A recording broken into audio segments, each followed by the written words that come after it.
Butas ang dibdib, mga kapatids. Oh, swerte pa rin tayo kahit paano. Inuwian tayo ng ating ibon. Ayan, oh. Butas ang dibdib. Siya si Idol Madla, nakakahanga, may mga hawak, gandang linyada. Ika'y inspirasyon kung bakit hanggang ngayon ako'y palaging kumakarera. Yung young bird na nawala natin sa Mexico. Eto mga kalapat, Mexico nawala to, tama no? Nakauwi na. Ang problema, mukhang may tama siya. Kunin mo nga boy. Ayun no, parang may ano siya sa dibdib eh. Papakuha natin kay Madla 2. Kunin mo nga boy para makilatis natin. So, kumpleto na sana YB natin. Nadali pa.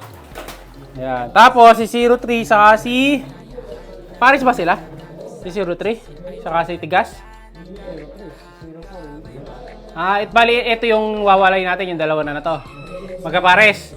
Sakto pala, magkapares yan, bababa na natin. Kasi yung isa na yun, auction winner na, tas pulling winner.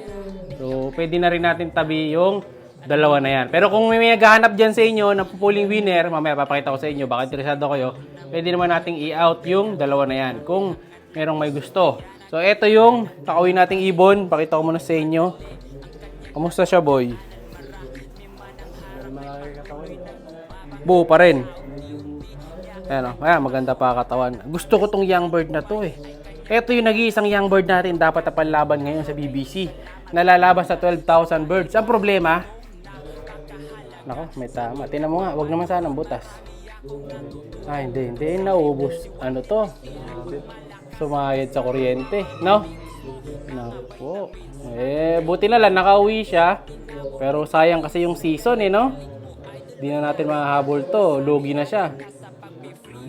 Nangitim ay nasunog oh. Sa kuryente to. Nakakuryente siguro to. Kaya nangitim yung isang part niya. Pero at least nakauwi pa siya. Butas ang dibdib. Kapatids. Oh, swerte pa rin tayo kahit paano. Inuwian tayo ng ating ibon. Ayan oh. Butas ang dibdib. Pero yung pinakabalat hindi naman. Yung dibdib na balahibo lang. Pero ang katawan niya okay pa rin naman. Malaki pondo nitong katawan nito eh kasi kita nyo ang laking ibon, no? Machong ibon to mga kalapatids. Kaso nadali nga mga boy. Kakyan no? Barako. So singsing nga nito BBC. Ito. Ayun no, BBC 2024 Summer Race. Yan yung sinasakyan natin ngayon na 12,000 birds sa Pampanga pa lang. Tapos yung sa Manila, iba pa yon. So bali halos sa almost 20,000 birds sana lalabanan nito. Kaso nga, ala na, natalo na tayo nung walang kalaban-laban. Alin? Pwede ring. Sayang mga kalapatid. So, kompleto bagwis, ready to fight. Kaso, kung hindi talaga para sa atin, hindi para sa atin. So, mamamahinga muna siya. Titingnan muna natin, lalagay muna natin sa cage, quarantine area muna to. Kasi baka, mamaya, may iba na sakit no? Nag-green na rin yung poops kasi niya, So, ibig sabihin, hindi siya nakakain. So, nawala siya. Anong araw ba nawala to? Kailan huli tayo nag-toss? Last week. Hindi last week. Nitong week na to. Huling toss natin dyan is Tuesday. What day? Tuesday. Ay, hindi na siya kasama, no? Sunday. Sunday yung huli natin toss dyan. Sunday na ngayon. 7 days na siyang nawawala. So, buti na lang nakauwi pa siya. Masusolusyon na pa natin yung pag-uwi niya ngayon kasi magagamot pa natin kahit papaano. So, re-recover muna natin. Okay naman yung ibon kahit na papaano. Masigla naman. At least, umuwi. So, malamang yung checkered natin, napahamak din. Kaya di rin nakauwi, mga kalapatids. No? Napahamak yun. Tingnan natin. Sana umuwi pa. Isa sa mga favorite birds ko yun. Ito, favorite ko rin to. Mayroon talaga nagpe-favorite, nawawala. No? Kaya, ayoko na mag-favorite. Wala pang ang pangalan to, nadali na. So ngayon, isipan nyo na ng pangalan to. Kung may kayo gusto nyo pangalan natin, may tama sa dibdib. At pangalan natin siyang si... Ang pangalan na ito, boy. Pag may tama sa dibdib. Yan, may sunog sa Maaring hindi sunog, baka pasa. Pero natanggalan siya ng balahibo sa dibdib. Nadibdiban. Si Buddy. Yun yung pamahalat, si Buddy. Nadibdiban. Namasa katawan. Siya na si Buddy. Ayan. Kasi Buddy, Buddy pangalan mo, boy. Ngayon, ito, pakita mo nga sa kanila, boy, yung si 03. yung ialisin na natin sa karera. Kasi lugon na rin eh. Ayan, baka may naghanap sa inyo, pulling bird. Ito, matulin. Kaso nga lang, hindi agad pumapasok dito sa atin. Pero breeder, pwede yan kung gusto nyo mga pampuling. Koopman yan. Koopman High Milim ni Madlato. Ayan. Ano yung mga boy, ayan. Papakita natin sa inyo. Ayan, baka gusto nyo ng breeder na maganda katawan, malaki katawan. Ito, pampuling Koopman. Taka ako dito may speed eh. May pasok pala nung ni Papa P. Kaya mabilis. Ayan, lugo na siya mga kalapatids. Nababakbak na. Kaya hindi na siya pwedeng ituloy. Kasama din to nung blue bar eh. Kaso inatras natin. Ayan. Ganda So, tested na rin to.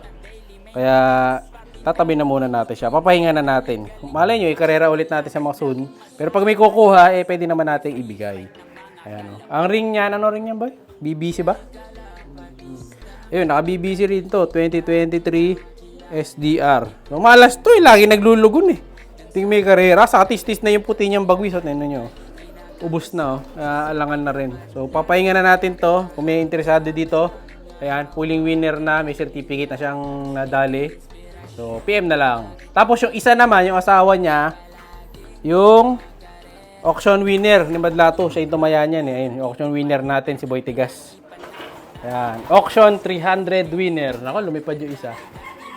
Sarang muna natin to. Lumabas yung isa. Madali na mapasokin yan. Teka. Tabi ka dyan, boss. Oy, uwi ka daw. Uwi ka dyan. Uwi ka daw. Sa kabila kang butas, tol. Teka, pauwi muna natin ito mga kalapatid. So, gahanap siya ng ibang bahay. Ayun, uwi na. Uwi! Yan! Very good. Ngayon, ito yung isa. Ito yung auction winner natin. Auction 300 winner. Isa lang entry tinayaan namin. Pero kung tinayaan natin ito ng auction 1,000, saka auction 500, saka 2,000, kuha niya lahat, no? Kaso nga, isa lang in-entry natin, mga kalapatids. Kaya isang auction lang ang napanalo niya. Ganun talaga. Yung budget kasi natin, limited lang. Kaya yun lang ang na-entry natin. Ito, babae. So, ano to? Ang tatay niya is yung Imbrek na kabilaan Imbrek, tapos yung nanay niya naman is yung Mariano. So, Imbrek Mariano to. Alin? Ito yung nagkatama rin dati sa dibdib. Diba, tinigil din natin na yan, no? Pero wala na. May nangitim dito, no? Kaya tinigil natin to, eh. Ayun, wala na. Ayan. Kaya dapat kasama rin nila to. Hindi natin nasama kasi nga may tama din sa dibdib. Ang kulay nito, parang magre-red bar yung ulo, eh. Kasi nga yung tatay niya, red bar. Ayan, no? May pagka-brownish ang kulay niya. Parang, yung maabo, no? Parang madan. Ganun, parang ganun. Kasi nga, tatay niyan is yung red bar na si Imbrek 37. Tapos yung nanay niya, yung ating Mariano na puro. Ayan, kita nyo. Strong back yan, mga kalapatids. Tupin-tupi. Ayan, Kung naghanap kayo ng hen na ito, auction winner, pwede rin. PM na lang kayo. Ayan. Pero for now, dahil sa atin pa siya, so baka iparis ko muna siya kay 03 kasi mag-aparis na rin eh. Bababa na natin para di na sila may stress. Mamaya, hanapan ko lang ng butas. Balikan na, boy. Pero happy tayo. Nakauwi si Blue Bar. Nasaan na? Doon na sa labas. Okay na yon. So, sana makauwi pa ibang ibon natin na nawawala. Kasi tayo, pag may nadadagit naman tayo, may nahuhuli, sinusuli naman natin, pinopost natin kagad sa Facebook. Sana, kapag nakadagit, kayo rin ganun din, di ba? Kasi tayo, ganun eh. Pero, talaga, pag di nabalik, malas. Ganun lang yun. Bye! Siya'y kalapatistang napakagaling na kinakilala.